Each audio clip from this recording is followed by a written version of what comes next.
नमस्कार. तर आज मी बनवणार आहे केक गार्निश आणि पहिल्यांदा तर मी ते डार्क कंपाऊंड आणि व्हाईट कंपाऊंडला मेल्ट करून घेतलं आहे आणि त्यानंतर ही अशी शीट घेतली आहे आणि त्यावर मी वेगवेगळ्या डिझाईन्स करून घेणार आहे. पहिल्यांदा तर मी इथे डॉट डॉट देऊन याला 2 मिनिटं बाजूला ठेवून घेतलं आहे आणि त्याचबरोबर ह्या दुसऱ्या पण शीटवरती डिझाईन करून घेतल्या आहेत. आता हे थोडंसं सुकलं आहे. यावर चॉकलेट घालून मी अशी डिझाईन करून याला 10 मिनिटासाठी फ्रीजमध्ये ठेवून देणार आहे आणि तशाच प्रकारे मी सगळ्या डिझाईन्स करून घेणार आहे. आणि हो, मी एकदाच 15-20 केकसाठीची गार्निश तयार करून ठेवते, कारण सारखं करणं होत नाही आणि अर्जंट ऑर्डर असेल तर आपल्याला सोपं जातं. त्यामुळे जर कस्टमरची काही वेगळी डिमांड असेल ना, तरच मग मी त्याच वेळी त्यांच्या मनावर गार्निश तयार करून केकवरती लावून देते. नाहीतर मग मी असंच 15-20 केकसाठीची गार्निश तयार करून ठेवते.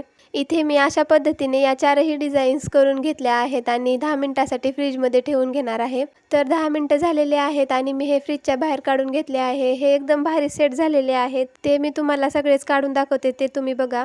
आणि आजचा व्हिडिओ तुम्हाला आवडला असेल तर कमेंटमध्ये नक्की सांगा. आणि इथे आपले गार्निश रेडी आहेत. किती छान झालेत ना. तुम्हालाही आवडले असतील तर व्हिडिओला एक लाईक करा. बाय.